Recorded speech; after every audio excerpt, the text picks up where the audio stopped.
Life is a journey, not a destination. And you don't need to go it alone. Join me for practical tips and strategies on using mindfulness techniques and creating mindset shifts that can reduce stress, improve productivity, and give you a fresh perspective on work and life.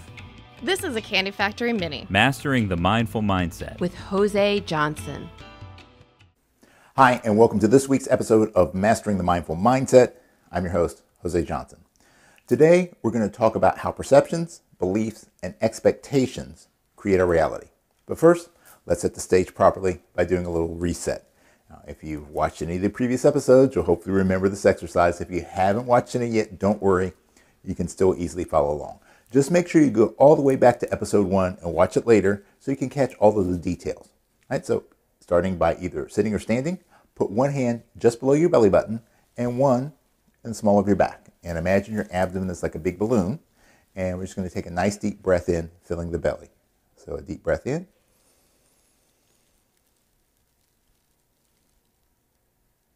And let it go.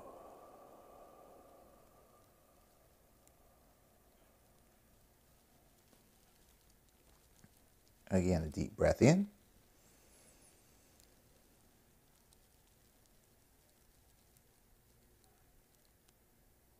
And let it go.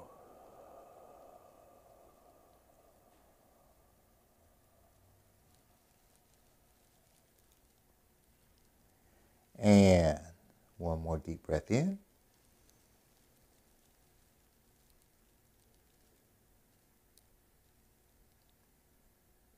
And relaxing, let it go.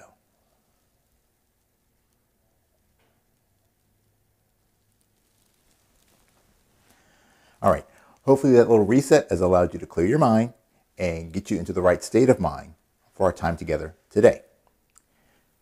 Here we are at the start of a new year. Are you feeling happy, excited, full of hope? Or maybe you're feeling a little full of fear. Fear that 2021 will be a repeat of 2020 or perhaps even worse.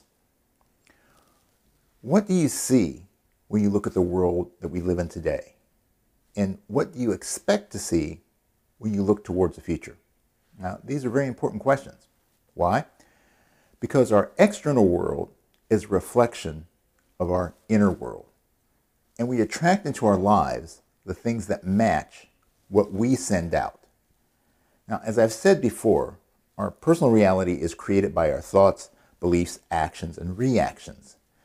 And while some prefer a more mystical explanation of how and why that works, things like the law of attraction and karma, I want to share with you a very practical and pragmatic way of thinking about this phenomenon. So, here we go. Let's say that from a young age you were told that dogs are vicious. And every time you see a dog, the first thought that pops into your head is, that's a vicious creature and it wants to bite me. Which means that every time you see a dog, you begin to experience fear. You tense up, your heart races, you prepare for the worst.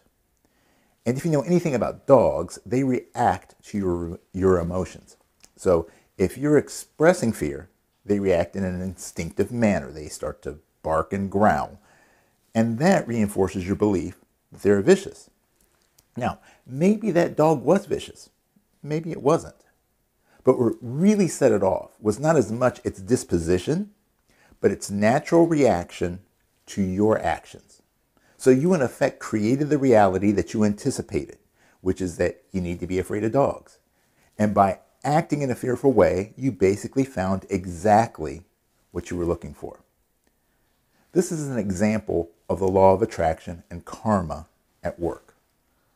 The law of attraction gained a great deal of popularity in 2006 when the book The Secret was published. And it works under a few basic assumptions. First is that everything is composed of energy, including our thoughts and our emotions. And second is that like attracts like, meaning that you will be able to tune into and attract the things that resonate with the same frequency of your energy. Okay, so let's think about that a little bit. Science does confirm the fact that everything is made of energy, and every type of energy functions at a specific wavelength or frequency. And the functioning of our brains can be measured in terms of wavelengths. Our thoughts and emotions can actually be detected by things like EEGs and fMRIs. Right, so are you with me so far? So what about this tuning in and attracting things? Well, to understand that better, let's go back to our example of the dog. Because you projected a belief and an emotion, you believe that dogs are vicious and you express the emotion of fear. The dog picked up on your signal and then responded in kind by barking and growling, either out of dominance or because it understands that if you're fearful, it might lead you to do something to protect yourself, like attack it. So it gives you a warning that it will fight back. Now, because you don't speak dog, all you pick up on is a signal that you interpret as viciousness, which amplifies your emotions and reinforces your beliefs. And the odds are that the next time you run into that same dog or even another dog, your response will be stronger and its reaction will be more intense as a result. This is how you attract an outcome by your thoughts and your feelings. Now, the same thing can happen on the positive side of things. See, if you always expect things to work out for you, you will probably be more likely to tend to see the good in a situation. You will see opportunities that others might miss, and you'll find innovative solutions to a problem because you're always going to see what you're looking for. All of the things that you expect to happen, the results you expect to see, they drive your actions, and your actions create your reality. And that's what karma means. Karma is simply the results of a person's actions. If you sit on the couch all night eating potato chips, your karma is packing on the pounds that could lead to a heart attack. If you make it a point to talk to everyone you meet, your karma will be making new friends and connections that might lead to new opportunities. If you mistreat everyone around you, your karma could be that you wind up all alone. Not so much because the universe is punishing you for something you did wrong. It's because the natural result of pissing everybody off is that eventually you won't have anyone willing to stick around when you need them. Karma is not a payback. Karma gives you exactly what you paid for. There have been stories for centuries about people trying to find the secret to breaking the wheel of karma. The secret's really simple. If you want to change your results, you have to start by changing your actions. And the only way to change your actions is to change how you think and what you believe. So when it comes to the law of attraction, a key neurological component is our reticular activating system, or RAS for short. In episode 16, I talked about the process of selective filtering. It's how your brain determines what information it wants to let pass through the reticular nucleus to get an audience with the cerebral cortex. And because the cortex communicates its information preference to the RAS does its best to only let preferred information to pass through the gates. And this causes a closed loop. You can only see what you want to see because your RAS is working overtime to keep out the undesirables. And that feeds into the law of attraction. Your RAS tunes you in to only register the things that conform with your belief patterns. If you think that things are falling apart, all you'll see are the cracks and the imperfections. If you think that things are coming together, all you're going to see are the openings and the opportunities. If you think that you're unlucky or cursed, every experience you have will be viewed through that filter. Every bad thing that happens to you will become amplified, and every good thing will be quickly forgotten. You tend to give up easily or not even try because all you can see is your history of missteps. And if you believe that you're lucky or blessed, your view of reality is quite different. Bad events are quickly forgotten or reframed into a positive. You become quick to take advantage of opportunities because you feel like you can't fail.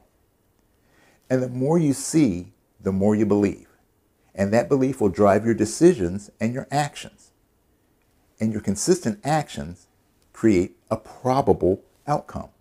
And that probable outcome is your karma.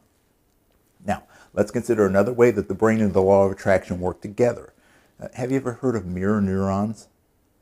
Mirror neurons are what help us to learn through imitation.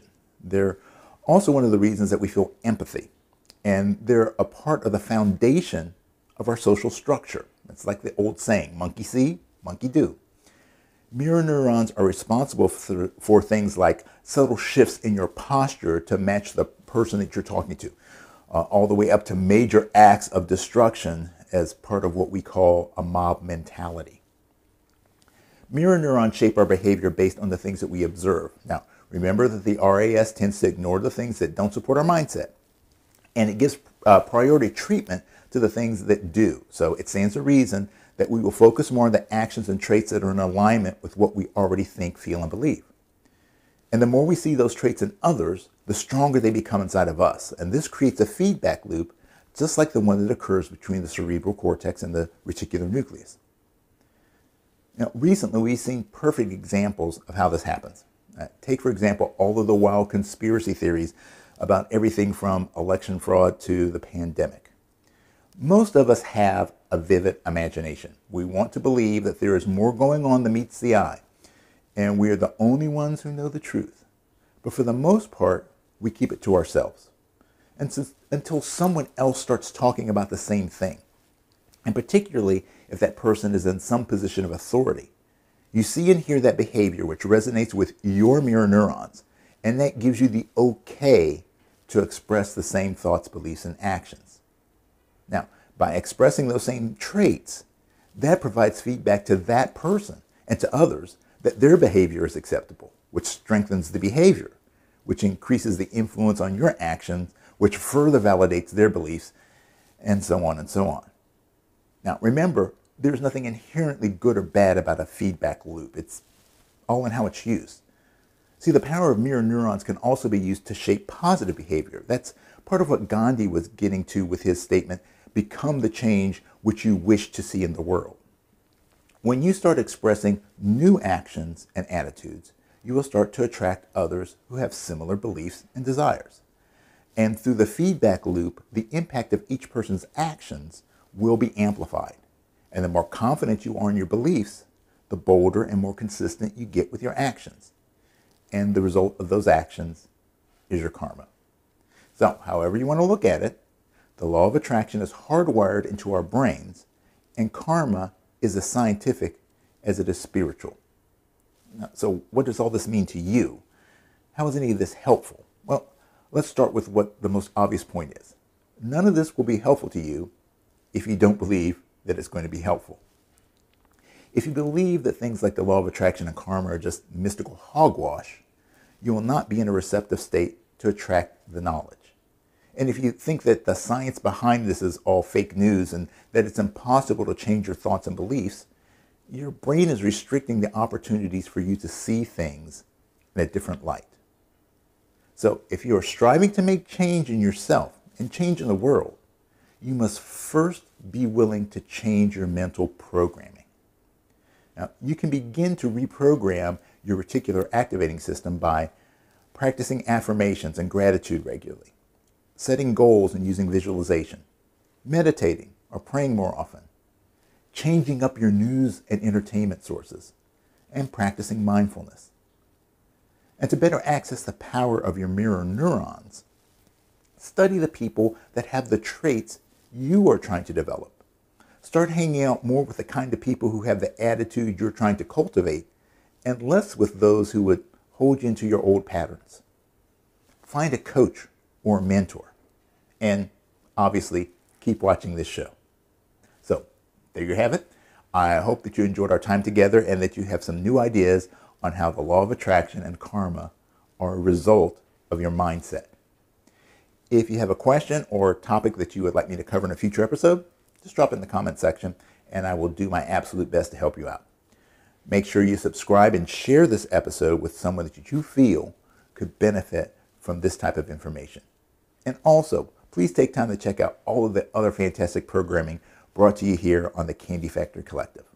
So until next time, it is what it is, but it becomes what you make it. So make it great. Mastering the Mindful Mindset is part of the Candy Factory mini-series and is a proud member of the Candy Factory Collective. You can find the show streaming on YouTube, Facebook, Twitch, LinkedIn, and you can subscribe to the audio version anywhere you get your podcast. Jose Johnson has traveled the world competing and teaching martial arts. He's an entrepreneur, musician, author, and speaker. Check out Jose's other podcast, The Trumpet Gurus Hang, And learn more about his book. Mindfulness Secrets, at his website, josejohnson.com. Mastering the Mindful Mindset is produced by the Candy Factory Collective. At the Candy Factory co-working campus in Lancaster, PA. Our music was written and recorded by Jose. Production support by Anna Tran. administrative support by Ann Kirby, Ariana Henderson, Krisha Martzel, Jason Mundock, and Robert Diggs. Notes and links can be found at the show post at our website, CandyFactoryCollective.com. Candy Factory. Collective.